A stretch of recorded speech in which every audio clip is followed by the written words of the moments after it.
It was a time when Israel was sinking into darkness. Following the death of King Solomon, God's chosen people had slowly begun to forget him under the rule of Ahab, the worst king Israel had ever seen. The blood of innocent prophets stained the Holy Land, hunted down and eliminated by his cruel wife Jezebel.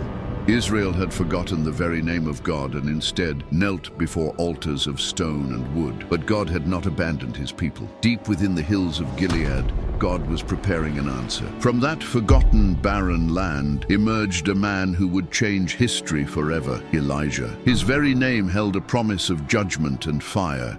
My God is Yahweh. This is the story of the mightiest prophet who commanded the skies to close, called down fire from heaven itself, and never tasted death. But it is also the story of the man behind the prophet, his fears, his doubts, and his loneliness. Because Elijah was human, and his greatest battle wasn't against kings or armies, but against himself, against his own doubts and the loneliness that consumed him from within until it broke him. For many years, Elijah had lived in silence, hidden among the barren mountains. He was neither warrior nor priest. He wore garments made of camel hair, a thick beard covered his face, and his eyes burned with an otherworldly fire. But one day, God revealed to him his calling. The waiting was finally over. Elijah arose, descended from the mountains, and headed directly into the heart of corruption, Samaria, the capital city, where King Ahab ruled alongside Jezebel. The soldiers stationed at the palace gates, upon seeing him approach, froze in place, paralyzed by an unseen power, and let him pass, as if the air itself made way for him. Elijah walked through the throne room corridors, without announcement and without escort, servants retreating at each step. The columns of the palace, which had bowed to kings and ambassadors alike, now seemed to witness something entirely different. A wild prophet, no crown, no sword, striding forward as if driven by God himself. And there was Ahab, seated upon his throne, surrounded by counselors, idols, and vanity. Yet before he could even question who this stranger was, Elijah stood boldly before him and uttered words that would seal the kingdom's fate. As surely as the Lord lives, the God of Israel whom I serve, there will be neither dew nor rain during these years, except at my word. Silence fell like judgment. No one dared draw a breath. Elijah didn't wait for a response. He turned around abruptly and disappeared the way he had come. Ahab spoke not a word. He didn't order Elijah seized nor curse him. He just sat there, motionless, and then it began. Suddenly, the clouds started vanishing. The air turned dry, and the sky above began to close up, like a door sealed shut from on high. And as Elijah departed, God spoke to him again, saying, "Leave this place, go eastward, and hide yourself by the brook Cherith, east of the Jordan. You will drink from the brook, and I have commanded ravens to feed you there." Elijah obeyed without hesitation and headed east while the land dried up in his wake. The cool breeze ceased, and the dew, which had moistened the fields of Israel each morning, fell no more. The sun scorched the fields, and what once had been a proud and fertile nation began to wither. Judgment had already started, and for 3 long years, not a single drop of rain would touch the earth. But as the kingdom entered drought, Elijah traveled across hills and valleys until he found that hidden place, Cherith. The brook, Cherith, lay concealed between the dry hills near the Jordan, a thin ribbon of water slicing the earth like a scar, snaking its way among dry rocks and dusty bushes. Elijah settled into this hidden oasis, deep within the desert, where, with every sunrise and every sunset, a miracle unfolded. At dawn, as the sun began to stir in the east, a fluttering of wings would suddenly break the silence of the sky. Ravens, black-feathered birds, would appear along the horizon, carrying bread and meat in their beaks. They would settle near the prophet, place the food before him, and then, taking flight once more, vanish into the sky. They were birds considered unclean by law, creatures despised by men, yet these were the ones chosen by God to deliver nourishment morning and evening alike, when the hills were painted amber by the sun's fading light. In profound solitude, Elijah ate in silence and drank from the brook, watching days melt into weeks and weeks lengthen into months. And this drought, like a silent curse, spread its dark shadow over all of Israel. The wells ran dry, the fields became barren, and animals collapsed exhausted onto the cracked earth. From his throne, Ahab screamed orders in desperation to find the man responsible for his ruin, yet no news ever came. Elijah remained hidden by the brook, yet gradually he noticed something changing. The stones once submerged now emerged like islands along the riverbed. The once powerful current reduced to a thin trickle. The drought he himself had prophesied was finally reaching him. Until one morning, when he bent down to drink, he found no water, only the dampness between stones. The brook Cherith had dried up. But Elijah neither panicked nor complained. He simply held onto his faith and waited, until at last God's voice spoke clearly. "Arise, go to Zarephath in Sidon and stay there. I've commanded a widow there to care for you." The Lord was sending him into dangerous territory, to Zarephath, the very homeland of Jezebel, the queen who had vowed to wipe out all his prophets. But Elijah did not hesitate. He stood, wrapped his cloak around him tightly, and began walking. The journey was grueling. The sun relentlessly battered cracked fields and lifeless trees. The drought spared nothing, and all living things seemed bowed beneath the very judgment Elijah himself had proclaimed. When Elijah finally reached the gates of Zarephath, suddenly he saw her, a frail woman dressed in rags, picking up dry sticks, her face weary, her hands cracked, and her eyes defeated. Something deep within his spirit confirmed it. This was the widow. Elijah approached, his voice calm and his face weathered by the harsh sun and desert wind, and said, "Please, bring me a bit of water in a jar so I may drink." The woman, not yet knowing who he was, turned obediently. But before she could take another step, Elijah continued, "And please, bring me a piece of bread in your hand." Then she stopped, her eyes lowered, and with a trembling voice she replied, "As surely as the Lord your God lives, I have no bread. All I have is a handful of flour in a jar, and a little oil left in a pitcher. I was gathering a few sticks to prepare one last meal for myself and my son. After that, we'll die." And there, in that still moment, another truth deeper than the drought itself was revealed. The crisis was not only in the skies, it had reached deep into hearts, robbing them of hope. Elijah responded gently, "Do not be afraid. Go home and do as you have said. But first, bake a small cake of bread for me and bring it here. Then afterward, make something for yourself and your son. For this is what the Lord, the God of Israel, says. The jar of flour will not be used up, nor will the pitcher of oil run dry, until the day the Lord sends rain upon the earth." The woman stared at him in silence. She faced a choice: cling desperately to the little she had left, or let go and trust. She could die with dignity, or obey and see what happened. She chose to believe, not in Baal, nor the idols of her people, nor even her own instincts. She chose to believe the word of a stranger, a dusty wanderer whose eyes seemed to have witnessed more than any man could bear. She returned home, lit the fire, poured the flour, mixed in the oil, and baked. And when she came back to the jar, the flour was still there, and the oil never ran dry. That day all three of them ate, she, her son, and Elijah, and again the next day and the next, and on, for many days. But suddenly the widow's son fell ill. At first, it was just a fever, then each breath grew shallower until, within hours, the child stopped breathing. The mother sank to her knees, broken from the inside out. The same man who had brought life into her household now seemed to have brought death. "Have you come to remind me of my sins?" she cried out to him in tears. "Have you come just to kill my son?" Elijah gave no response. He took the boy gently in his arms, carried him to the upstairs room where he had stayed, laid him upon the bed, and cried out to heaven. "My Lord and my God," Elijah cried, "have you brought calamity even upon this widow who welcomed me into her home by taking away her son?" Then he did something that no prophet had done before. Elijah stretched himself out 3 times over the boy, as if hoping to pour his own life into the child's body, and pleaded desperately, "O Lord my God, let this child's life return to him." There was a long silence, heavy, unbearable, until finally the boy's chest rose, his lips parted, and breath returned to his body. Elijah carried the living boy down the stairs, presented him to his mother, and said, "See, your son is alive." At that very instant, the widow regained more than her son. She regained her faith. With tears streaming down her face, she said, "Now I truly know that you are a man of God, and the words of the Lord from your lips are true."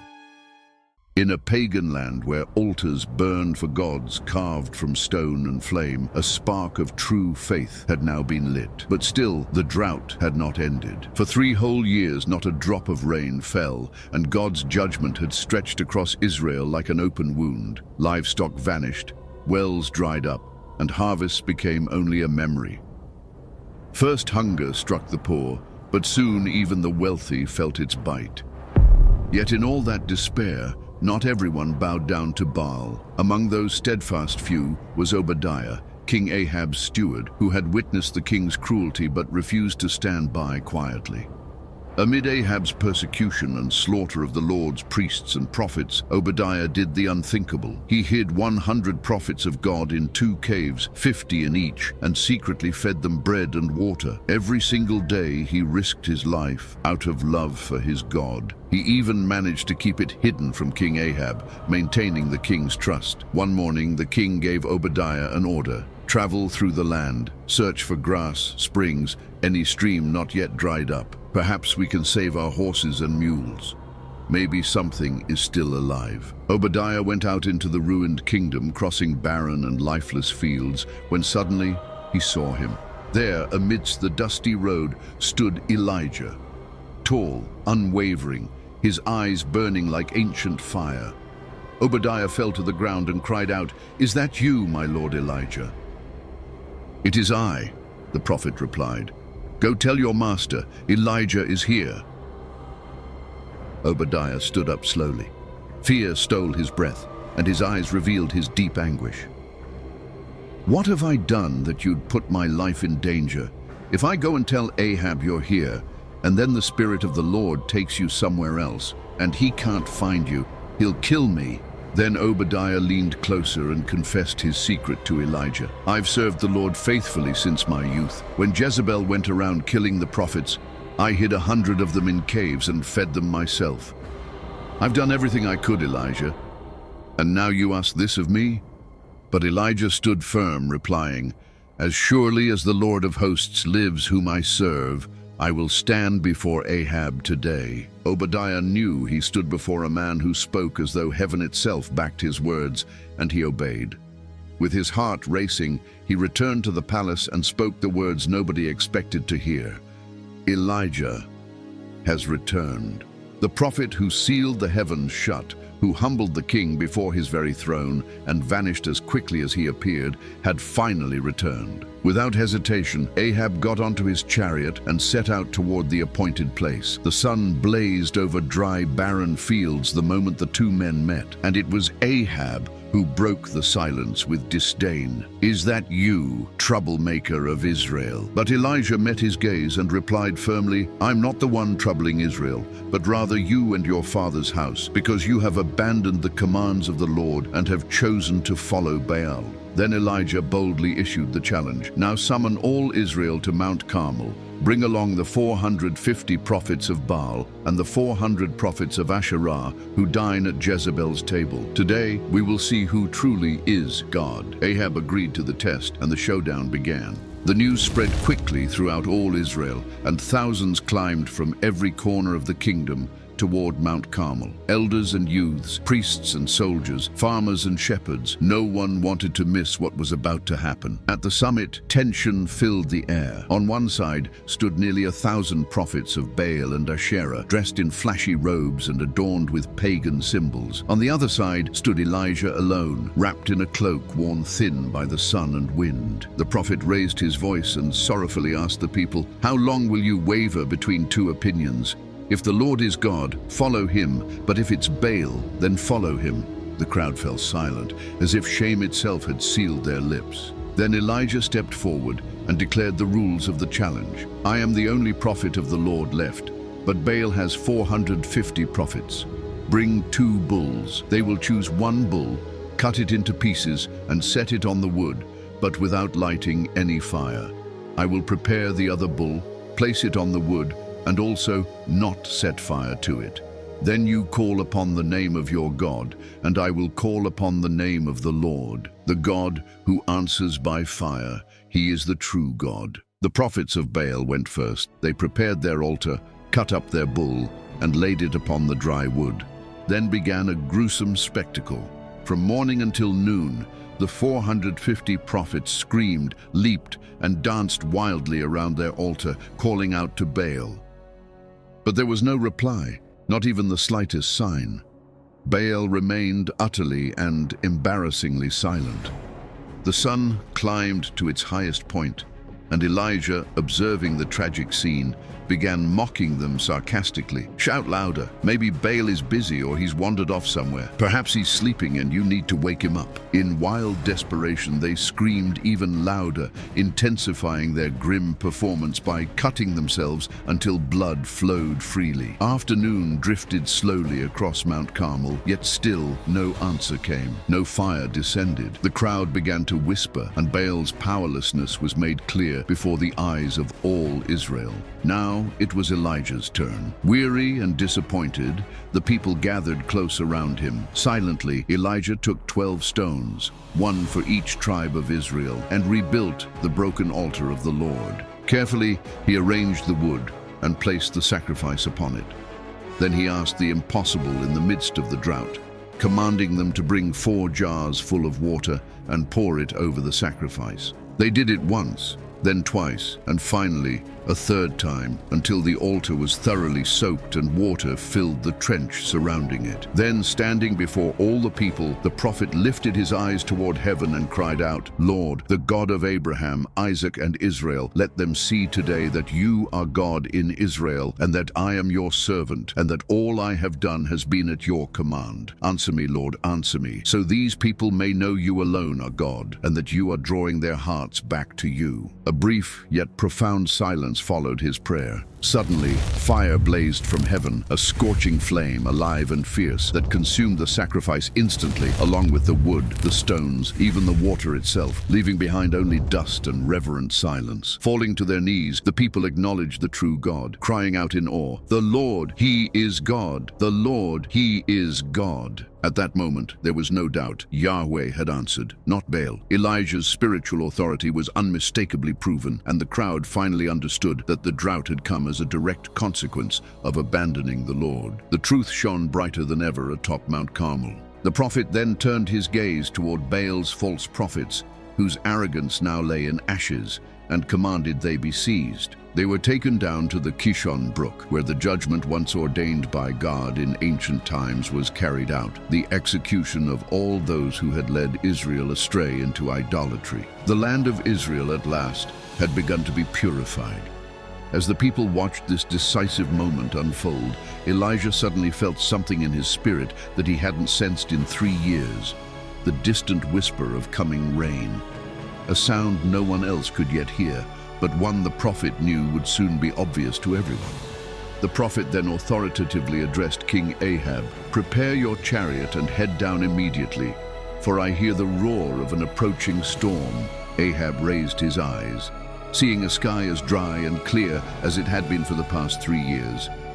But he obeyed nonetheless. The drought had served its purpose, and now God stood ready to open the heavens once again and pour out his mercy. Then Elijah climbed once more to the mountain and began to pray fervently, determined with the faith of someone who truly knows the God he serves. Beside him stood his servant, awaiting instructions. "Go up and look toward the sea," Elijah ordered. The young man ran, looked, returned, and answered breathlessly, "There's nothing there." Elijah remained still, and with firm conviction insisted, "Go back and look again." The servant went a second time and saw nothing. He went a third time, a fourth. 6 times he returned with the same news. "I see nothing, sir." Yet Elijah refused to quit. He continued pouring out his heart, knowing God was not finished yet. The 7th time the young servant ran back excitedly, exclaiming in wonder, "Now I see a small cloud rising from the sea, no larger than the palm of a hand." For Elijah, that was enough. He quickly stood up and commanded with urgency, "Go tell Ahab to hitch up his chariot and hurry down before the rain stops him." In just a few minutes, that small cloud grew larger. The sky quickly turned dark, and from the horizon came a powerful wind. The people lifted their eyes in awe. After 3 long years, heavy drops began to fall upon the dry land. Within moments, the gentle drizzle transformed into a torrential downpour, soaking the thirsty earth and forming new streams rushing through the cracked and barren ground. Ahab quickly climbed onto his chariot and started down toward Jezreel, driven onward by the heavy rain now saturating everything around him. But then something extraordinary happened. The hand of the Lord came upon Elijah. The prophet tucked his cloak into his belt and began to run, not as an ordinary man would, but with supernatural speed, propelled forward by the very power of God. Before the king's astonished eyes, the prophet outran the horses, running through the storm as if carried by the rushing wind itself. It was an image of incredible power. The man who had closed the heavens now running ahead of the king, clearly displaying who truly ruled over Israel, not Ahab, nor Jezebel, nor Baal, but Yahweh, the living God, who commands the rains and seasons. Yet this rainfall was more than mere water. It was a profound lesson. God answers those who pray persistently. He did not respond at Elijah's first attempt, nor his second, nor even his 6th. God answered only after Elijah continued to pray faithfully, trusting fully in the promise he had received. The drought had finally ended, and the people experienced the mercy they'd long awaited. But the battle was just beginning. Even as the rain poured abundantly upon Israel, an enraged woman brooded inside the palace, preparing Elijah to soon face the greatest test of his life. In the palace at Jezreel, Jezebel received the news. Elijah had humiliated her prophets, destroyed her priests, and now the people themselves were beginning to turn against her. Her face twisted into an expression of fury. She sent a messenger to the prophet bearing a threat that was more than a mere warning. It was a promise of death. "May the gods punish me severely if by this time tomorrow I don't do to you exactly what you did to each of them." When Elijah heard these words, fear gripped his heart, darker and deeper than he'd ever known. The very prophet who had bravely stood before hundreds on Mount Carmel and called down fire from heaven now trembled before one woman's wrath. Without thinking, without seeking God's counsel, he fled. He ran southward, leaving behind the very people who had just begun to return to God, leaving behind his appointed mission, blinded completely by fear. He passed through fields and mountains, never stopping, never looking back, like a man pursued by death itself. At last, he reached the wilderness, alone and utterly exhausted. There, under the thin shade of a broom tree, the prophet collapsed to the ground. With tears he could no longer hold back, he cried out bitterly toward heaven, "Enough, Lord! Take my life now, for I am no better than my ancestors." Those words burst forth from the deepest part of his soul. Elijah, the great prophet, had reached rock bottom. All his strength, faith, and courage seemed to have evaporated under the ruthless heat of the desert. And there,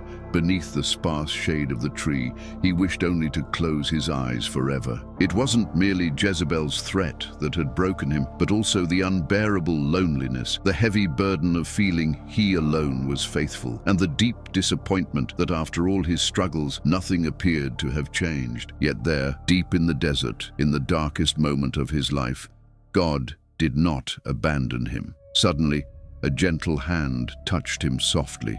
Elijah slowly opened his weary eyes and saw beside him an angel who spoke with tenderness yet firmness. "Get up and eat." Elijah looked around and saw freshly baked bread cooking over hot coals and a jar of fresh water. He ate and drank, but the weight upon his heart still felt too heavy. Again he drifted into sleep, hoping to escape his pain once more. But the angel returned once more, patiently and compassionately touched him, and spoke again in a calm but firm voice. "Get up and eat, for you still have a long journey ahead." These words echoed deeply within Elijah's weary heart. The prophet, who had fled in despair, now moved toward an even closer, deeper encounter with God.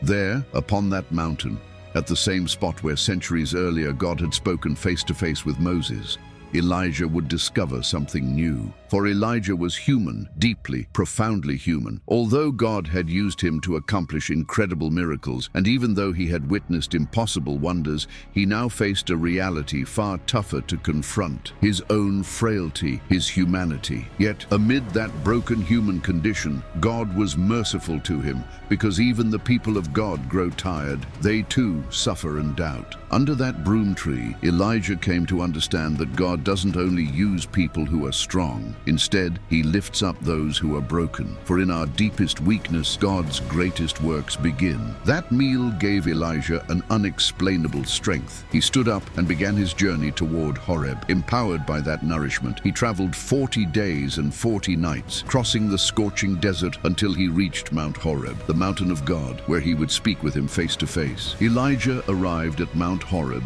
the sacred mountain where centuries before God had given Moses the stone tablets of the law. Now exhausted and broken, Elijah entered a dark cave seeking shelter from the harsh wind. And there, in the deep solitude of that cave, God spoke directly to him. "What are you doing here, Elijah?" With a face still hidden in anguish, the prophet answered from the depths of his wounded heart, "I have been deeply zealous for you, Lord, but the Israelites have abandoned your covenant, torn down your altars, and killed your prophets with the sword. I am the only one left alive, and now they want to kill me as well." Elijah's voice sounded fragile and weary, like that of a man who had struggled alone far too long. But God answered without reproach, simply inviting him to step out of the cave and stand upon the mountain, because the Lord himself was about to pass by. Suddenly, a fierce wind arose, so powerful that it tore the rocks apart and shook the entire mountain. Elijah clung tightly to the stone walls, but the Lord was not in that violent wind. Then came an earthquake, shaking the ground beneath his feet. But the Lord was not in the earthquake. After the earthquake appeared a blazing fire, lighting up the mountain with burning intensity, but the Lord was not in the fire either. And then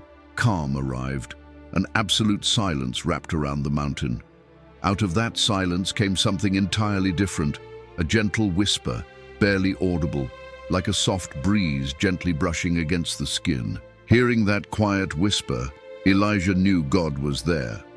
He covered his face with his cloak, stepped slowly out of the cave, and stood at the entrance. In that gentle whisper was the same powerful voice that had created the universe, but now it spoke with the tenderness of a father, comforting his weary child. With infinite patience, God asked again, "What are you doing here, Elijah?" The prophet repeated his complaint once more, yet this time, in the heavenly whisper, something inside him began to heal. God did not accuse him nor reject him. Instead, he gave him a new purpose. He spoke clearly, with renewed authority, "Go back the way you came. You will anoint Hazael king over Syria, Jehu king over Israel, and Elisha to replace you as prophet." Then he revealed something deeper, something Elijah had never known. "I have reserved 7,000 in Israel, 7,000 who have not bowed their knees to Baal or kissed his idols." As he listened to these words, the prophet's heart again began to beat strongly. He was not alone. He had never been alone. God had preserved a faithful remnant, hidden and protected, waiting for just the right moment to come forward. Their ministry, their purpose, had not been in vain. Elijah came down from Mount Horeb with renewed heart and clear purpose. He was no longer the same man who had once asked for death beneath the broom tree. Now he walked with steady steps, understanding that his story was not finished and that he would not finish it alone. God had given him clear directions, whom to anoint, whom to prepare. Among those names, one stood out with special purpose: Elisha, son of Shaphat. And so he went to the fields where Elisha worked with his own hands. Elisha was neither priest nor prophet. He was a farmer. He was plowing the ground with 12 yoke of oxen, guiding the 12th himself. His hands were toughened by labor, his cloak covered in dust, his back bent from daily toil. But God had noticed him. Elijah approached him silently, removed his cloak, and placed it onto Elisha. This simple gesture spoke volumes. It was the unmistakable sign of divine calling, the passing of holy purpose, and the beginning of a new destiny.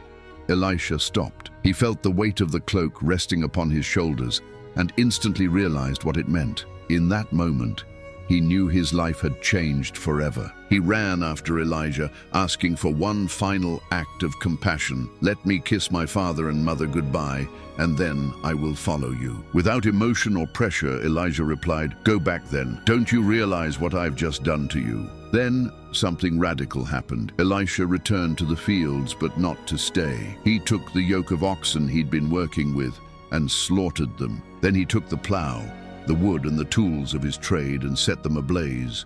Upon this makeshift altar, he cooked the meat and shared it with the people in his village. He burned his past. He left nothing to return to. He gave himself no excuses, no safety net. He left everything behind and followed Elijah. And from that day forward, Elisha became his servant.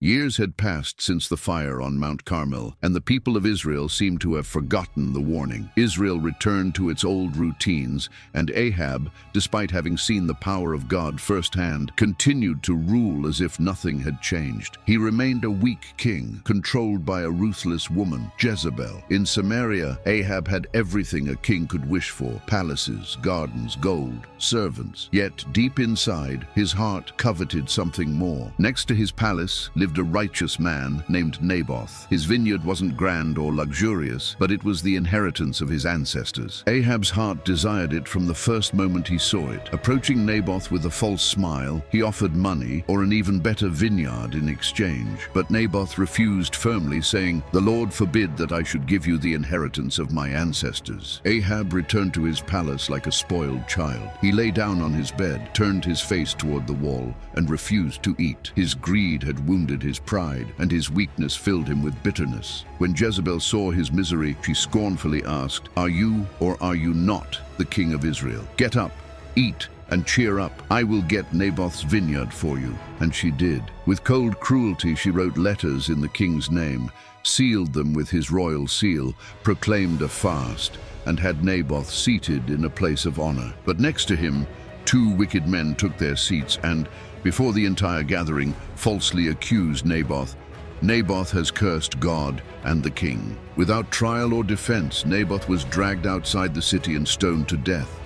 His crime, standing up for what belonged to him.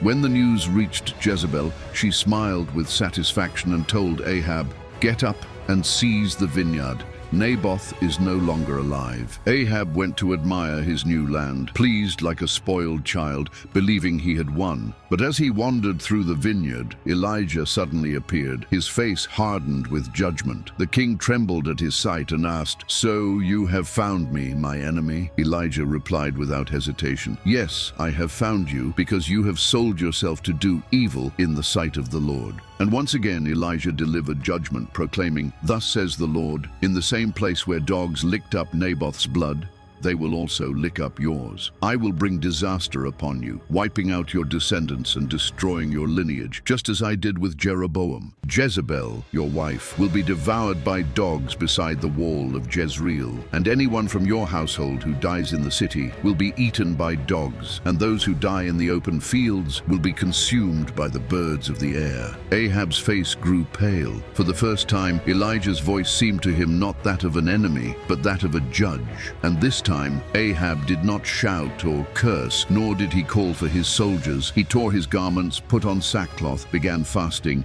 and lay down silently, refusing to eat. He walked slowly with his face bowed down in tears. From heaven, God saw this and spoke to Elijah once again, saying, "Because Ahab has humbled himself before me, I will not bring disaster during his lifetime, but rather, in the days of his son, I will bring calamity upon his household." Ahab had been warned. He would pay a heavy price for the idolatry and corruption he had sown throughout all Israel. Yet years passed, and Ahab thought perhaps God had forgotten his judgment. He was mistaken. He decided to wage war to reclaim the city of Ramoth Gilead from Syrian control. Even Even though a prophet warned him that he would surely die, Ahab ignored God's voice. He disguised himself, believing he could outsmart destiny. But an arrow, shot at random, pierced through his armor, striking exactly at its weakest point. As the battle raged on, Ahab lay quietly bleeding inside his chariot until finally died at sunset. And when they washed his chariot, dogs licked up his blood, just as Elijah had prophesied. Thus died Ahab, the worst king Israel had ever known, and his son Ahaziah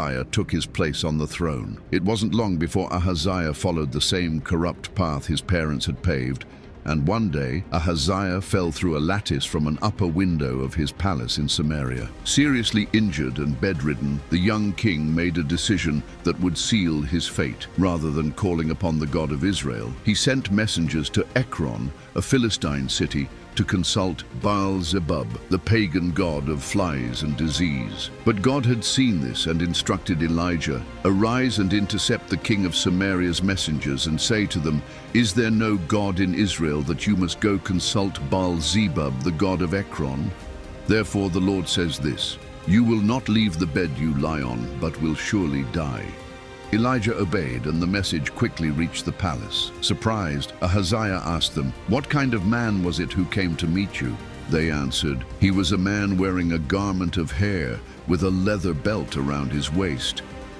And Ahaziah knew immediately. It was Elijah the Tishbite. The king's anger blazed, and he sent a captain with 50 soldiers to arrest him. They found the prophet sitting calmly atop a hill, and the captain shouted arrogantly, "Man of God, the king commands you to come down." But Elijah replied quietly, "If I truly am a man of God, let fire come down from heaven and consume you and your 50 men. And then it happened. A roar tore through the heaven, flames fell and consumed the captain and his soldiers in an instant. Their cries faded, reduced to ashes. Ahaziah, stubborn in his rebellion, sent another captain with another 50 men. The result was the same: fire, judgment, death. Yet the third captain was different. He came without orders or threats. He fell to his knees, lifted his hands and pleaded, "Man of God, I beg you, please let my life and the lives of these 50 servants of yours be precious in your sight." And this time, the voice of God spoke to Elijah. "Go down with him. Do not be afraid." The prophet arose and went down with the third captain to the palace. With authority, he stood before Ahaziah's bedside, reaffirming what had already been declared. "Thus says the Lord, because you sent messengers to consult Baal-zebub, as if there were no God in Israel, you shall not rise from the bed you lie on, you shall surely die." And so it was. Ahaziah died, just as the word of the Lord had spoken through the mouth of his prophet. With him fell yet another link in the line of Ahab, under the full weight of divine judgment. Ahaziah's death marked the end of a generation. He left no son to occupy his throne, and the house of Ahab began to crumble like a wall cracked from within. Yet even as judgment unfolded inside the palace walls, something sacred stirred along the roads. For now Elijah himself was preparing to depart, not toward death, but toward eternity. Elijah knew the end had come. His spirit, attuned by years of listening closely to God's voice, sensed it with absolute clarity. His time on earth was finished, but his farewell would not happen in silence, nor would he face it alone. From Gilgal, the prophet began his final journey. Elijah arose early that morning. The desert breeze felt gentler than usual, and the sun had not yet fully risen, but already Elijah had set out on his journey.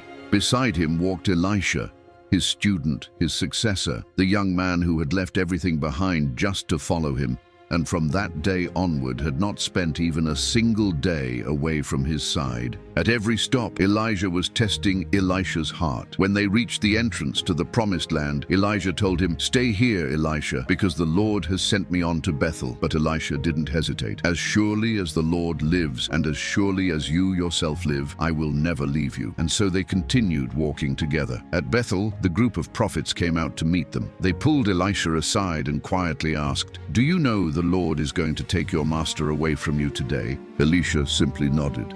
"Yes, I know. Be silent." They journeyed on, and once again Elijah said to him, "Stay here, "Because the Lord now sends me to Jericho." But Elisha's answer didn't change. He refused to leave his side. So they came to Jericho, the city known for miracles of old and fallen walls. Here again, the group of prophets approached Elisha and repeated their solemn warning. But Elisha, in sorrowful silence, replied once more, "Yes, I know. Be silent." At last they reached the Jordan, the sacred river. It was the threshold separating the human realm from the divine. 50 prophets watched them from afar, witnesses to a moment destined for eternity. Then Elijah took his cloak, rolled it up, and struck the waters. Immediately the waters parted. Just like in the days of Moses, the currents pulled back, splitting apart left and right, opening a dry path for the two men to cross over safely. At that moment, Elijah stopped. He knew his journey was coming to an end, yet he couldn't depart without first passing on his legacy. He turned to Elisha and said solemnly, "Ask whatever you'd like me to do for you before I am taken away." Without hesitation, Elisha boldly asked for the impossible. "Let me inherit a double portion of your spirit." Elijah studied him intently, fully aware of the boldness, the faith, and the burden behind such a request. "You've asked something difficult," he replied. "Yet if you see me when I am taken from you, it will be granted." They continued on together in silence as the sun began its descent, when suddenly the heavens opened. A whirlwind surged from the heavens, sands swirling madly, winds roaring with supernatural strength. And there appeared something astonishing, a chariot of fire, pulled by flaming horses, descending like a blazing arrow from above. With powerful gusts, the whirlwind swept Elijah up, wrapped in fire, embraced by glory. Elisha cried out with the anguish of a son, but there was no one left. Elijah had been taken into heaven without tasting death. His cloak drifted slowly to the earth, gently touching the ground. Elisha picked it up, hands trembling, forever changed. It was a witness, a sign that the Spirit who had once empowered the fiery prophet now rested upon him. He returned to the Jordan, the same river they'd crossed together earlier. Striking the waters with his mentor's cloak, he shouted, "Where now is the Lord, the God of Elijah?" And once again the Jordan parted. Watching prophets bowed in reverence. They no longer saw Elisha as a mere servant, for now the spirit of Elijah rested upon him. Elijah had ascended, yet his fire hadn't gone out. It had merely changed hands. That day at the crossing of the Jordan, the prophetic legacy lived on. Though Elijah himself had departed, his word remained. God had not forgotten the promise of judgment against the house of Ahab, nor the innocent blood shed in Naboth's vineyard. And now, in the days of Elisha, that promise would rise with relentless power. Judgment was already on its way, and when the moment was right, God lifted up Jehu, a commander in Israel's army, a fierce warrior, resolute, determined, and fearless. Then the Lord spoke through Elisha, giving clear instructions. He sent a young prophet into the military encampment where Jehu was stationed. The prophet poured oil upon Jehu's head and proclaimed, "Thus says Yahweh, the God of Israel, I anoint you king over the Lord's people, over Israel. You will strike down the house of Ahab, avenging the blood of my servants, the prophets. For the entire house of Ahab will perish. Not a single male will survive. As for Jezebel, the dogs will devour her body in Jezreel, and no one will bury her." Before Jehu could even reply, the young prophet vanished like a whisper into the shadows. Jehu walked back out to his men, his head dripping with oil and fire blazing in his eyes. His companions watched him expectantly. What did that madman want? What did he say to you? Jehu hesitated at first, but then, gazing resolutely into their eyes, spoke boldly. "He has anointed me king over Israel." Immediately they rose up, each man laying his garment beneath Jehu's feet as a sign of allegiance. And blowing their trumpets, they shouted loudly, "Jehu is king." And at that moment, the revolution began. Suddenly, Jehu leapt onto his war chariot and raced toward Jezreel like a whirlwind. First, Jehu headed directly to the field of Naboth, the same ground Jezebel had stolen after murdering that righteous man so she could gift it to her husband, Ahab. There he found Joram, Ahab's second son, and now king of Israel, along with Ahaziah, king of Judah, who was visiting at the time. Without hesitation, Jehu drew back his bow and shot an arrow straight through Joram's heart, declaring, Right here, on Naboth's own land, the Lord repays you. The king's body fell at the exact spot where Naboth had been murdered. Ahaziah tried to run, but didn't get very far. He was struck down by Jehu's men and collapsed at Megiddo. The prophecy had been fulfilled down to the last detail, but justice wasn't finished yet. One name still remained: Jezebel. The queen was in her palace at Jezreel, and when she learned Jehu was approaching, she prepared herself. She painted her eyes, arranged her hair, and watched from her window as Jehu appeared in the distance. "Have you come in peace, Zimri, you murderer of your master?" she mocked him, shouting from her palace window. Jehu looked up and called out to the people below, "Who will stand with me?" 2 or 3 officials appeared at the window, and Jehu commanded them, "Throw her down, toss her out." And so they shoved her out the window. Jezebel's body plunged from above, crashing onto the ground. Her blood splattered against the walls, and the horses trampled over her mercilessly. Later, Jehu ordered her to be buried, but when they went to retrieve her body, it was nowhere to be found. Only fragments remained, pieces of her feet and the palms of her hands. The dogs had devoured her, exactly as Elijah had prophesied. And thus was fulfilled the word of the Lord. Ahab's household was utterly destroyed. His children, his allies, his priests, all fell beneath Jehu's sword, carrying out the divine judgment. But Jehu did not stop there. One by one, each of Ahab's offspring was executed. All 70 descendants were beheaded. Next came the servants, the counselors, the false prophets, and everyone connected to the throne in Samaria. In a single campaign, Jehu completely wiped out the household of Ahab. Every word of God's judgment was fulfilled without exception. The blood of the prophets had finally been avenged, and Elijah's legacy, even after he had ascended into heaven, continued to burn like fire upon the land. For although Elijah's physical presence no longer walked the earth, his spirit had not vanished. And centuries later, a new prophecy arose, spoken from the lips of the last prophet before the great silence, Malachi. "See, I will send the prophet Elijah to you before that great and dreadful day of the Lord comes." 6. He will turn the hearts of the parents to their children, and the hearts of the children to their parents. Or else I will come and strike the land with total destruction. He wasn't speaking of the Elijah from times past, but of an Elijah yet to come, of a prophetic spirit who would once again stir sleeping hearts, call for truth amid complacency, and prepare the way for judgment and restoration. It was a declaration. Before the end, Elijah would return. Before the glorious and terrifying day of the Lord, a voice like his, a calling like his, would be heard once more. It wasn't just a promise, it was a warning. This means the story of Elijah, the prophet who never died, is still not over. According to Scripture, he will come again, and when he does, the world must be ready. From Elijah, we learn that God also walks with us and holds us up when we break. We learn that even the bravest fall, that even the most faithful servants sometimes feel fear, and that even prophets can feel alone, empty, and close to collapse. And now this story calls out to you. Yes, you. Perhaps you've journeyed through doubts, fears, or moments of profound spiritual exhaustion. Have you ever felt like the struggle is just too much, like you're alone, like the world around you has forgotten God? Maybe you, just like Elijah, have felt the urge to hide under a broom tree, wishing to simply give up. Listen closely. God isn't finished with you yet.